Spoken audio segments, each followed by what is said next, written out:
listening to the Virtual CISO Podcast, providing the best insight on information security and security IT advice to business leaders everywhere. Hey there, and welcome to yet another episode of the Virtual CISO Podcast. With you, as always, John, Verry, your host, and with me today, Sagi Brody. And I hope I got that right this time. You did, thanks. Good to have you on today. So I always like to start simple. Tell us a little bit about who you are and what is it that you do every day. So I was a co-founder, CTO of a cloud computing company about 20 years ago. That ended up merging with a few other companies and turned into Opti9, which I'm still the CTO of today. In addition to that, I also consult with a bunch of other, and I'm on the board of a bunch of other cybersecurity focused companies. And what I'm doing today is really mostly just helping customers determine the right solutions for their use cases, trying to get people to kind of think bigger and not get too pigeonholed. And I'm also just doing a ton of reading and R&D about how our digital infrastructure world is changing and what's sort of coming down the pipe. That will be a never-ending avocation, right?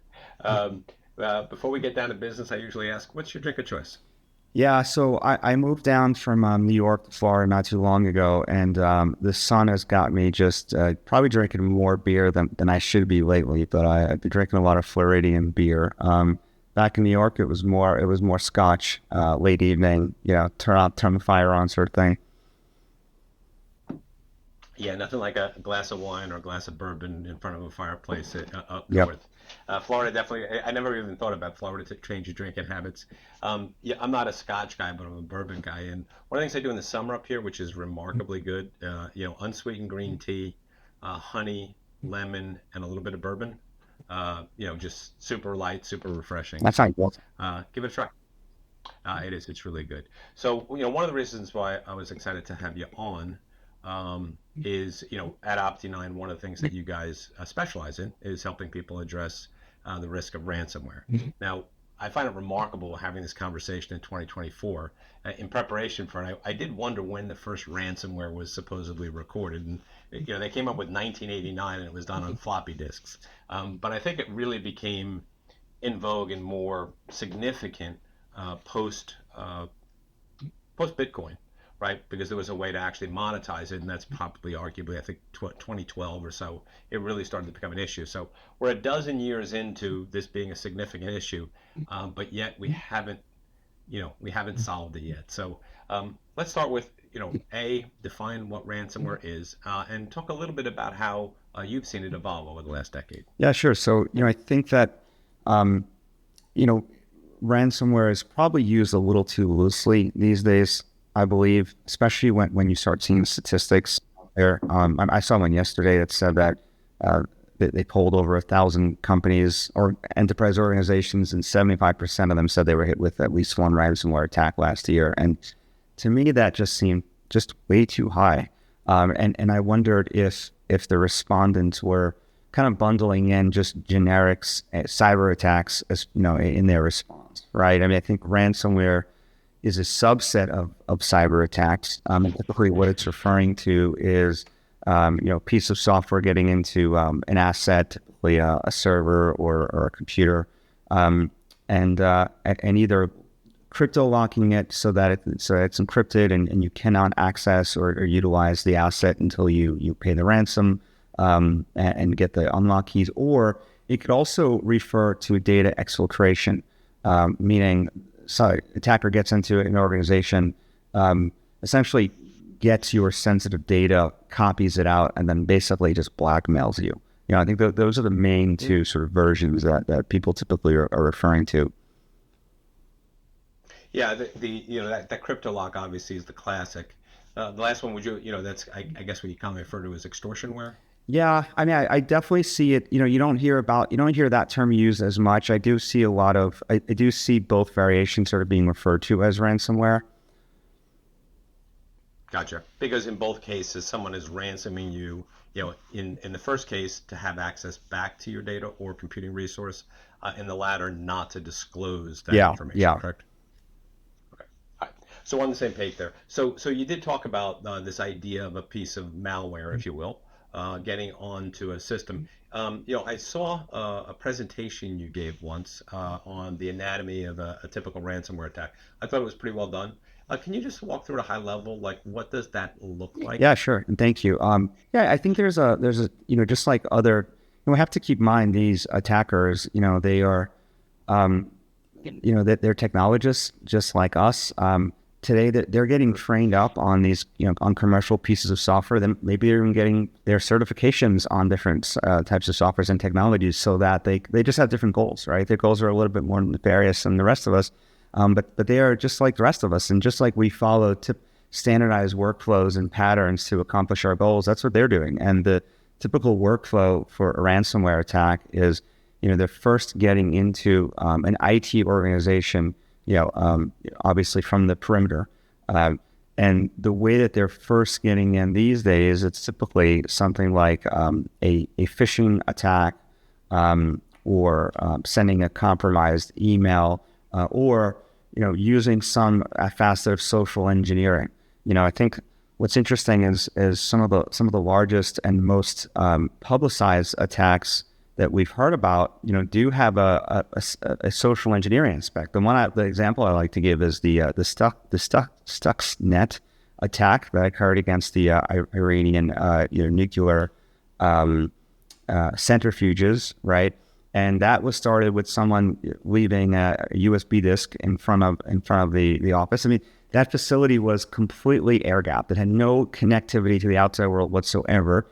But human curiosity is not something that you can solve for technically. So, someone picked up the USB stick. I wonder what this is, took it upstairs to their desk inside the nuclear facility, plugged it in, and now the attackers are on the inside out.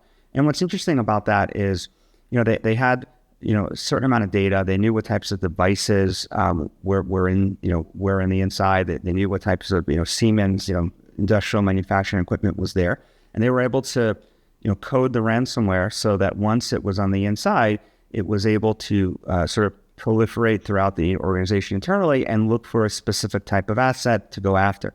Now, that part of ransomware, I think, is very typical and evolving. The high value asset is going to change depending on who your target is or what your goals are. But sort of the general strategy of, I'm going to get in some way, and there's a few different ways to get in. Once I'm in, the software is going to automatically, traverse the network and look for a high value asset to then attack. That's the typical workflow. Yeah, it's funny you should bring up Stuxnet, because that is one of the more fascinating. Because and if anyone doesn't know about that, listening to this, do a little research. There was a great, I don't know if it was a Netflix or there's a great documentary on Stuxnet. That was the U.S. government that perpetrated that particular piece of malware, and like the cooperation with Siemens, the cooperation with some, they went on the market and bought 0 days. Really fascinating how that actually all went down. So they get the bad stuff, the malware, onto a system. They identify the high value asset that is going to be ransomed or extorted, and game on, right? So when you think about limiting that, right, we've made, I think, as an industry, if you will, we've made significant investments over the last 12 years. Security awareness education, people are doing phishing exercises, a lot more focus on endpoint protection, the tools of advance, more artificial intelligence involved, vulnerability and configuration management, EDR, XDR, SIM, SOC. Why have we not been more successful with all of those investments, right? Ransomware is still a significant problem. Yeah, it's I hate to be cliche, but this is all an arms race, right? And the folks on the other side are, in many cases, just as smart, certainly sometimes smarter. I think that some of that comes down to complexity, right? I think one of the things that IT leaders are not talking about these days is the role of IT leaders, CISOs, CTOs, CIOs.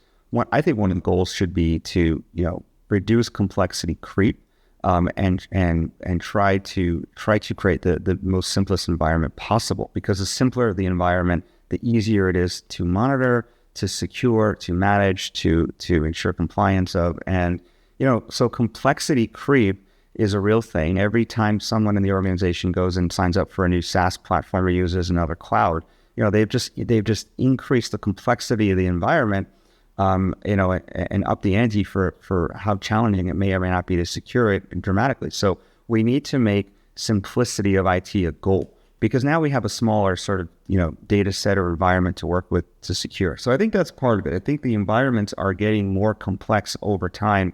And the attackers only have to be right once, right? If regardless of all the different potential mitigations and protections, if there's one vulnerability, that's really all they need. And every time we as the white hat, the white hat folks or the folks that are doing the protection, every time that we put in a mitigation in place, they become aware of it and they're going after. I'll give you a good example. Going back to the workflow that we just spoke about, one of the things that we saw at Opti9 was the workflow changed a little bit. Once the attackers got into an environment, they became aware that, like, hey, lots of folks have backups, and not just a local backup, but maybe an offsite backup, or maybe they have a disaster recovery configuration somewhere and they're replicating all their data. So they modified the workflow. Now when they get in, they first look for those types of systems. They look for the backups, they look for the replication, so that they can destroy that. And it makes total sense. If your goal is to extract a ransom, you want to increase the likelihood of getting paid, and so you're gonna eliminate any possibility for recovery. And so now they're going after those backups. They're getting trained up on the backup and replication software, and they're now we have to get smarter there. The other thing, I think, to answer your question, is there's just a ton of bad assumptions that people that leaders have, and I'm not really referring to IT leaders, but just general, typically folks that don't know as much. People have a false sense of security. Maybe they see a report on TV around ransomware and they're like, well, we have EDR, so we're good. Or we moved all our data to the clouds. I'm sure Microsoft is protecting us from that. Or I know we have a disaster recovery configuration, so I'm sure we're okay. And there's just all these really bad assumptions, and people don't realize, all the different layers of the stack that, as you mentioned, that you have to deal with, and all the different layers of protection you need. So that's really interesting. I agree with you on the complexity. And so one of the things which we notice, right? So as an organization, we help a lot of our clients become attested to comprehensive frameworks, ISO 27001, SOC 2, FedRAMP, things of that nature. And it's pretty damn rare for one of our customers that is attested to actually have a ransomware issue. And, I think I attribute that to the fact that they have a clear understanding of what the issues are, and they've built a layered approach to solving that, right? No one tool, no one, there's no single magic bullet. But I do agree with you, right, that layers equals complexity as well. So what are the strategies, right? Because I think you'd agree that you need a somewhat layered approach. What recommendations do you have for somebody who's, I need these layers, but yet I still need to maintain a higher level of simplicity to ensure that I don't have breakdowns in the ongoing execution and operation of said layers? Yeah, I think you just really need to understand the layers and understand the solutions that you're bringing in, and not make any assumptions or around what they're doing or what they're not doing. I think if an organization is going out and getting a compliant, a seeking SOC 2 attestation, obviously I think they're, to an extent, they're ahead of the game. I think that not everything gets translated properly. But if an organization is doing that, they're obviously going to be sort of more mature from a change control process. And I think that's really important. I think a lot of this comes down to individuals within the organization doing silly things, right? You can argue that it's less about having the proper protections, and it's probably more around people just not clicking on those phishing links, or doing silly things. I think a lot of this comes down to human behavior.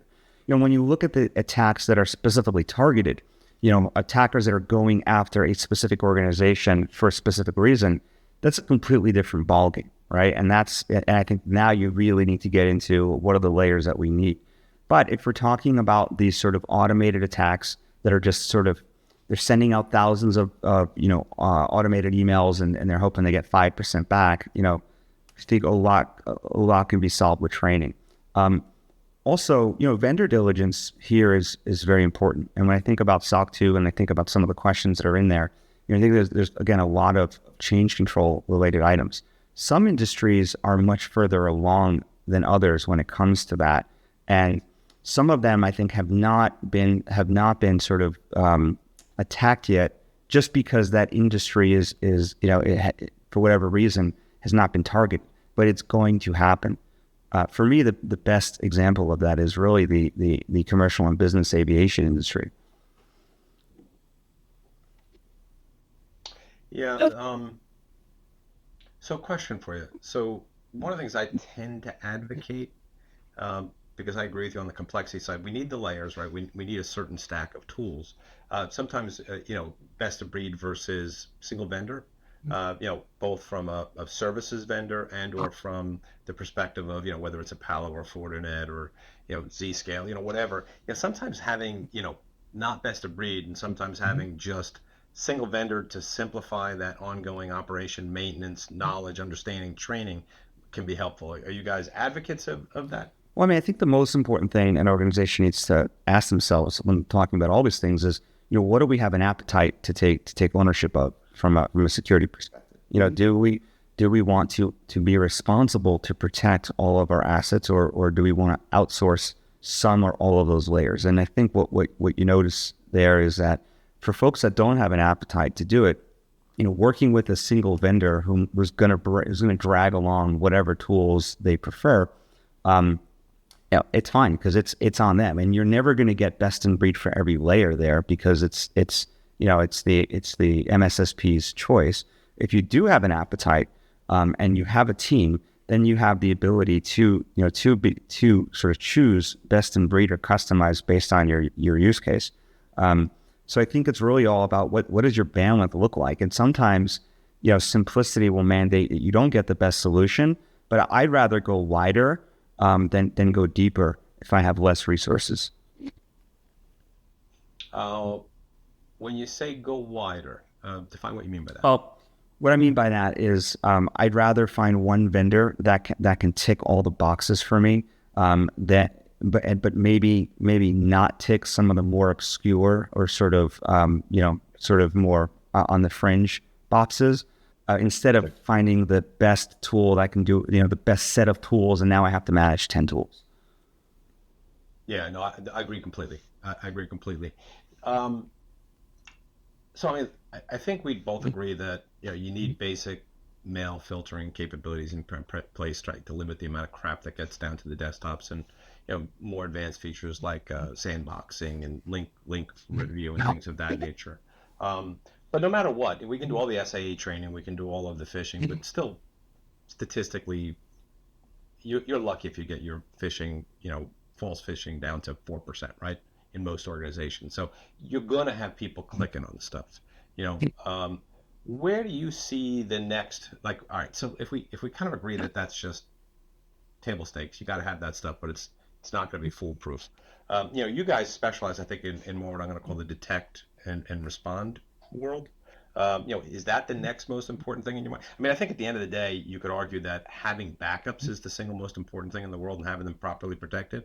But beyond that, where would you put the emphasis in that detect and respond realm that you guys have expertise It's interesting, where Opti9 sits in that sort of security conversation is we are providing backups as a service and disaster recovery as a service, which you typically don't, it's not necessarily as part of the security conversation always, it's maybe more of the infrastructure.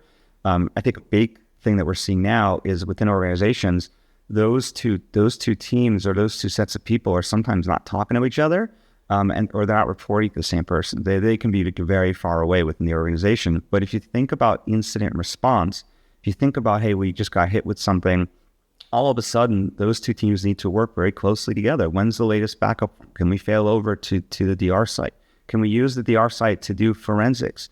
And so I think those two groups need to come together, or those two sets of tools. And we're starting to see that. We're seeing backup software speaking to SIM software. If you think about what does your incident response plan look like, it has to involve both those sets of teams or people. So we are seeing those come together. But what we did at Opti9 to help our customers who were getting hit with ransomware was we realized, what I was talking about before was that the attackers are first getting into the backup and replication tools before they initiate the ransomware attack. We are managing those tools. We have access to them at our customer sites. So we started running the configuration changes that we were seeing in the activities through machine learning and AI. And we built this tool called Observer. And when we notice suspicious activity that is not normal for that site, it's potentially telling us, hey, that there is an attacker in the environment. They're in the process of trying to modify or delete or destroy the backups or disable the replication so that they can, instigate an attack. And so if we can detect those actions, we can, in some cases, we can stop an attack before it starts. So I think that type of, preventative or prediction or predictive technology using AI, you're going to see it happening in many other places. I saw a company the other day that's doing something similar. They're doing threat intelligence, and they're looking for situations when people are registering domain names similar to yours, because obviously those could be used as part of a phishing attack, right? And so now we're not working reactively. It's all predictive to prevent the attack. Yeah, so quick question. So I think that's fantastic what you're doing, right? And we tell people the same thing, right? You want your DR tools talking to your SIM tools so that in the event something is going on, you're going to have some early warning to that, right? Isolation to the extent that we can, minimizing, the levels of administrative access, etc. What is there anything we can do as to the people listening on the extortionware side, right? So the good news on, if you're preventing them from getting to the backups, we know we can't be ransomed from a conventional cryptographic perspective, but we can still be extorted, right? Is there anything that we can do, or is there anything that you're doing as a company to help people from an extortion perspective? Not really. I mean, because typically we don't hear about it until it's already happened. I mean, I think once they have your data, you better go find a good, ex FBI negotiator or something. But I think one thing that I'll mention on that is a lot of times you hear these statistics about how often an attacker is in an environment or they're detected or initiate an attack. I think it's like somewhere between 30 to 60 days. I think the earlier you detect them, obviously the faster you can cut them off and potentially, restrict or reduce their access to that data. And so that's probably, the number one thing. You mentioned a different set. You mentioned having different tools earlier. Obviously, consolidating all that information into one spot and being able to correlate what's happening in one part of the environment to the other. So, like the tool we built, Observer, we purposely set it up so that it can integrate with SIM. It has MITRE ATT&CK framework-based data. We support Styx Taxi, and again, this is a piece of SaaS software that's part of a backup software stack or a replication stack. You typically don't talk about, MITRE ATT&CK mapping of events with backup software. But again, if you can correlate what's happening in that part of the environment, which is sort of like a new attack surface that people typically don't think about, monitoring, and then other areas of the environment, now you get like a low alarm on someone's, laptop or something. And now we're getting a medium, in the backup software. We correlate those together. Obviously, now maybe the alarm goes off. So I think there's better correlation. Is important. I also think that, like I said before, there's industries that have just they're not as popular yet. But I've been doing some work with a company that's focused on cybersecurity for physical aircraft, and it amazed me. It's kind of scary, how all these scenarios we just walked through. It's very analogous for someone to ransomware a plane and prevent it from taking off.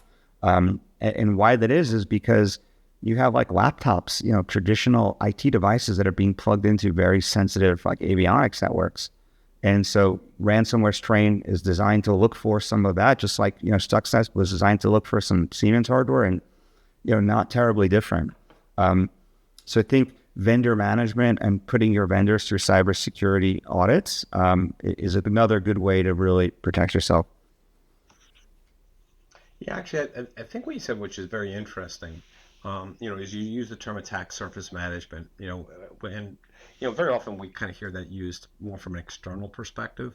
But, what you rightfully said is that the attack surfaces are changing, right? So if you think of extortionware as a different attack surface, so as an example, and we do a lot of work in law firms, and in law firms they have they've got a document management system where client matters in theory should all be stored, right? And they inherently understand that is the crown jewels of the organization, and that any unusual access to said data, higher rates than normal, people accessing data that they typically wouldn't access, right, is alerted on. Yeah. I guess from an extortion perspective, right, we probably should be looking at the attack surface a little bit different, right? As an organization, do I have data that if it was accessed, I could be extorted with? Which, if you're a manufacturing organization making widgets, the answer is probably no. If you're a law firm or somebody who handles a lot of sensitive data, obviously yes. And then we just look at that as a different attack surface, and those same types of tools that you're putting in place in front of the DR infrastructure, we should putting in place in front of the storage infrastructure, I guess. Yeah, or built into the application. I think it's a great example. And I recall over the years, you hear these anecdotes about there was a celebrity, staying at a hostel or hotel, and somebody looked up their info that shouldn't have, and it set off an alarm and they got fired, right? And so, I think some of that, I guess, does potentially exist in some scenarios. But the example you gave is amazing, right? If someone is accessing, and maybe it's not the exact data they're accessing, but more of the pattern of the behavior. If all of a sudden, if someone is normally only pulling up 3 to 5 customer accounts a week, and all of a sudden they pull up 30 in a day, that is anomalous, right? That is suspicious. And there are all these big data lake platforms that exist today, like Splunk and the SIMS and Elastic. They have machine learning jobs built into them where all you need to do is sort of point the job at your data set, and they will very easily point out and say, hey, this is anomalous, this is suspicious. Yeah. Interesting. Now you have me thinking, which is always dangerous, because now I'm going to. It was your idea. I mean, I think it's a great idea. And where else can that be applied to? Probably so many places. But it's all about predictive and prevention. It's funny because in backups and DR, we talk about the difference between restore versus resume. Like, do you want to sit there and restore all your data and take weeks, or do you want to hit a button and resume your operations right away? Obviously, I picked resume. Yeah. Was that a multiple choice? I think I got it right. Of course, yeah.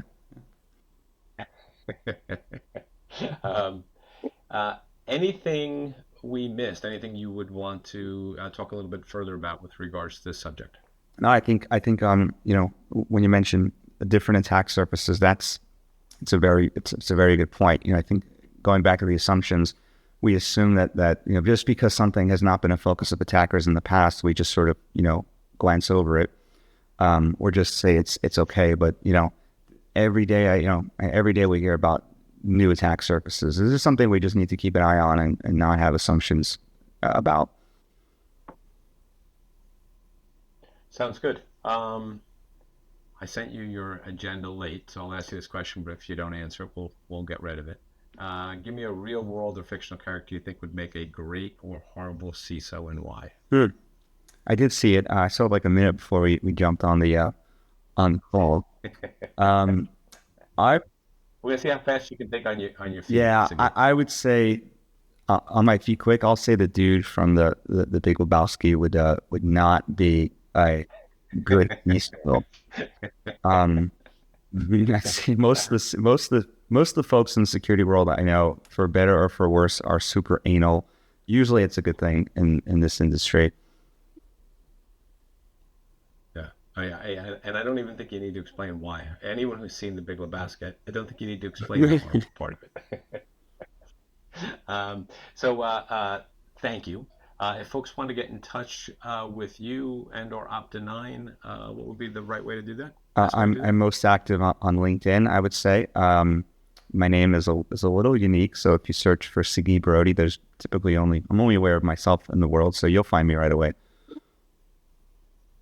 I also have the value of having a less common name, although the funny thing is that there is one other guy at least that has my name, and he's actually in risk management, not quite cybersecurity. But it's funny, every once in a while someone will say, like, oh yeah, I was at that conference that you spoke at. And they'll mention the location. I'll be like, yeah, no. So it must have been that both of you came up with that name knowing it looked like you were searching for some sort of security by obscurity sort of thing, I'm sure. Yeah, I planned it years ago. I've got long-term vision. I've got long-term vision where we're going here. All right, man. Well, this has been fun. Thank you. I appreciate it. Thanks, John.